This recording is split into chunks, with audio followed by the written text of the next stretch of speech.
Hi friends, எல்லோரும் எப்படி இருக்கீங்க? சூப்பராக இருக்கீங்களா? Welcome to my channel. இன்றைக்கி நம்ம சேனலில் என்ன பார்க்க போகிறோம் அப்படின்னா சன்னா மசாலா கிரேவி தான் பார்க்க போகிறோம். அதுக்கு முன்னாடி என் சேனல் உங்களுக்கு பிடிச்சிருந்தா சப்ஸ்கிரைப் பண்ணி வச்சுக்கோங்க, லைக் பண்ணுங்கள், ஷேர் பண்ணுங்கள், கமெண்ட் பண்ணுங்கள். வாங்க இனி வீடியோக்குள்ளே போகலாம். சன்னா வந்து நல்லா ஊற வச்சு நான் எடுத்து வச்சுருக்கேன். ஊறினதுக்கப்புறமா நல்லா வாஷ் பண்ணிவிட்டு இந்த மாதிரி குக்கரில் வந்து சேர்த்துக்கோங்க. குக்கரில் சேர்த்துட்டு கொஞ்சமாக அந்த சென்னா மூழ்கிற அளவுக்கு தண்ணி சேர்த்துக்கங்க. சேர்த்துட்டு 1 டேபிள் ஸ்பூன் வந்து நான் உப்பு சேர்த்துக்கிறேன். உப்பு வந்து சேர்த்துக்கிட்டிங்க அப்படின்னா சீக்கிரமாக வந்து வெந்துடும், அதுக்காக நான் சேர்த்துக்கிறேன். இப்போ வந்து நான் 3 விசில் விட போகிறேன் சென்னாவுக்கு. 3 விசில் வந்தது ஸ்டவ் ஆஃப் பண்ணிடலாம். ஆஃப் பண்ணிவிட்டு 2 தக்காளி எடுத்திருக்கேன், 2 வெங்காயத்தை வந்து நீல வாக்கில் கட் பண்ணியிருக்கேன், இஞ்சி பூண்டு கொஞ்சமாக சேர்த்துருக்கேன், கொஞ்சமாக கருவேப்பிலையும் கொத்தமல்லி தழையும் எடுத்திருக்கேன். இப்போ இந்த மாதிரி ஒரு மிக்ஸி ஜார் எடுத்துக்கோங்க. ஜாரில் வந்து 2 தக்காளியும் இஞ்சி பூண்டும் வந்து சேர்த்துக்கலாம். தக்காளி வந்து நல்லா பழுத்த தக்காளியாக எடுத்துக்கோங்க.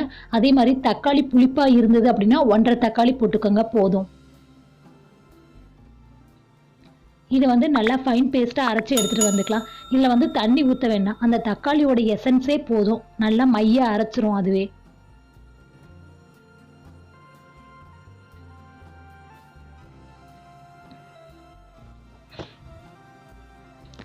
இந்த அளவுக்கு நைஸாக அரைச்சி எடுத்துகிட்டு வந்துக்கோங்க. இது வந்து இப்போ ஓரமாக எடுத்து வச்சிடலாம். இப்போ சென்னாவை வந்து வேறொரு பாத்திரத்துக்கு வந்து மாற்றிக்கலாம். சென்னாவை வேக வச்ச தண்ணியும் சேர்த்துக்கோங்க அதோட. இது வந்து கிரேவிக்கு நம்ம வந்து அந்த வேக வச்ச தண்ணியை வந்து சேர்த்துக்கலாம். ஒரு கடாய் எடுத்துக்கோங்க. கடாயில் வந்து நான் 1.5 டேபிள் ஸ்பூன் வந்து ஆயில் சேர்த்துக்கிறேன். ஆயில் வந்து நல்லா ஹீட் ஆகட்டும்.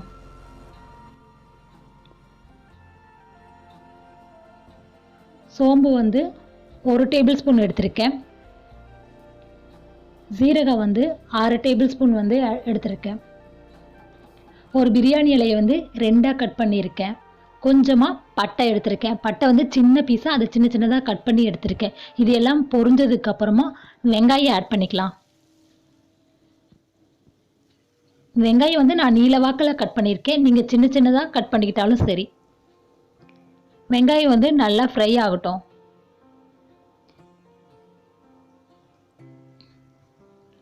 நான் வந்து ஒரு பச்சை மிளகாயை இந்த மாதிரி 2ஆக கீறி எடுத்திருக்கேன். கருவேப்பிலை கொஞ்சமாக போட்டுக்கலாம். இது எல்லாம் போட்டு ஃப்ரை பண்ணிக்கலாம். இப்போ ஃபஸ்ட்டு வந்து நான் பச்சை மிளகாய் சொல்ல மறந்துட்டேன். இப்போ வந்து பச்சை மிளகாய் ஆட் பண்ணியிருக்கேன். இந்த அளவுக்கு வணங்கினதுக்கு அப்புறமா அரைச்சி வச்சுருந்த இஞ்சி பூண்டு தக்காளி பேஸ்ட்டை வந்து இதில் ஆட் பண்ணிக்கலாம்.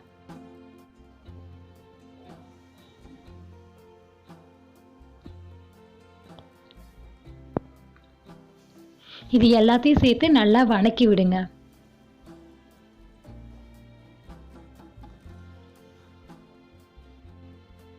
இப்போ நல்லா வணங்கினதுக்கு அப்புறமா ஒரு 1/4 டேபிள் ஸ்பூன் வந்து மஞ்சள் தூள் ஆட் பண்ணிக்கலாம்.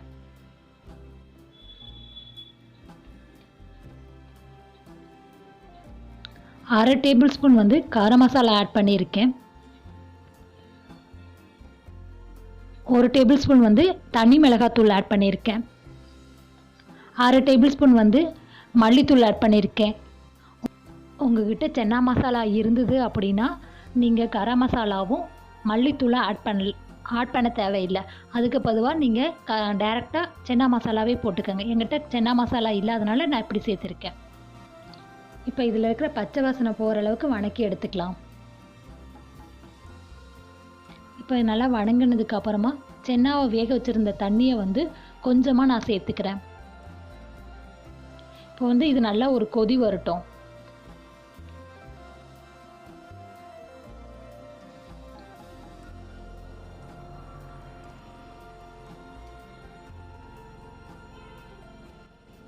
சென்னா வந்து இந்த பதத்துக்கு வெந்திருந்தா போதும். ரொம்ப வேக வச்சிங்க அப்படின்னா குழஞ்சு போயிடும், அப்புறம் கிரேவி வந்து நல்லா இருக்காது. இப்போ நல்லா இது கொதிச்சிருச்சு. இப்போ வேக வச்சிருந்த சென்னாவை வந்து கொஞ்சமாக இதில் வந்து சேர்த்துக்கலாம். சேர்த்துட்டு எல்லாத்தையும் ஒன்றா மிக்ஸ் பண்ணி மறுபடியும் ஒரு கொதி விடலாம். அப்புறம் இந்த கொதிக்கிற டைமில் பாதி சென்னாவில் தான் கிரேவியில் சேர்த்துருக்கேன், பாதி வந்து மிக்ஸி ஜாரில் வந்து சேர்த்துக்க போகிறேன். இந்த மாதிரி மிக்ஸி ஜாரில் சேர்த்துக்கிட்டு கொஞ்சமாக தண்ணி சேர்த்து மையாக அரைச்சி எடுத்துகிட்டு வந்துக்கோங்க. ஏன் அரைக்கிறோம் அப்படின்னா சென்னா மசாலா வந்து கிரேவி வந்து ஒரு மாதிரி திக்கான கன்சிஸ்டன்சி வர்றதுக்காக இந்த மாதிரி சேர்த்துருக்கேன். நீங்கள் இந்த மாதிரி அரைச்சி சேர்த்து பாருங்கள், டேஸ்ட்டு ரொம்ப சூப்பராக இருக்கும். அரைச்சது வந்து நான் இப்போ கிரேவியில் சேர்த்துக்கிறேன். சேர்த்துட்டு இப்போ எல்லாத்தையும் மிக்ஸ் பண்ணி கொதிக்க விட்டுருங்க.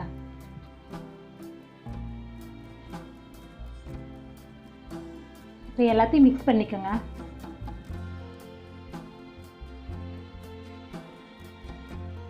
உங்களுக்கு கிரேவி எந்த திக்னஸ் வேணுமோ அந்த அளவுக்கு நீங்கள் வந்து தண்ணி ஆட் பண்ணிக்கோங்க.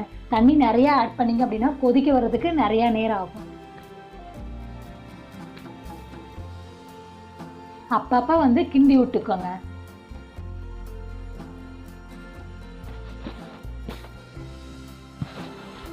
எனக்கு இந்த அளவுக்கு கிரேவி பதம் இருந்தால் போதும். இல்லை உங்களுக்கு இன்னும் திக்காக வேணும் அப்படின்னா நீங்கள் இன்னும் கொஞ்சம் நேரம் கொதிக்க விட்டுக்கோங்க.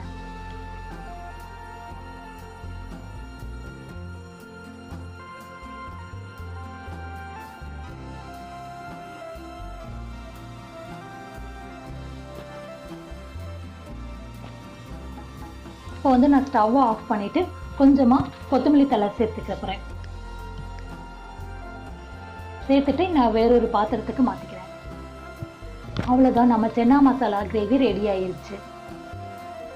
இது சப்பாத்தி, தோசை, இட்லி, என் சாப்பாட்டுக்கு கூட சூப்பராக இருக்கும். நீங்கள் செஞ்சு பாருங்கள். கிரேவி செய்கிறதுக்கெலாம் ரொம்ப நேரம் ஆகுது. சும்மா ஒரு 10 நிமிஷம் இருந்தால் போதும், சீக்கிரமாக இந்த கிரேவி செஞ்சிடலாம். நீங்கள் செஞ்சு பாருங்கள். செஞ்சு பார்த்துட்டு டேஸ்ட் எப்படி வந்ததுன்னு எனக்கு கமெண்ட் பண்ணுங்கள். ஓகே ஃப்ரெண்ட்ஸ், வீட்டில் இருங்க, சேஃபாக இருங்க. நெக்ஸ்ட் வீடியோவில் பார்ப்போம். தேங்க்யூ.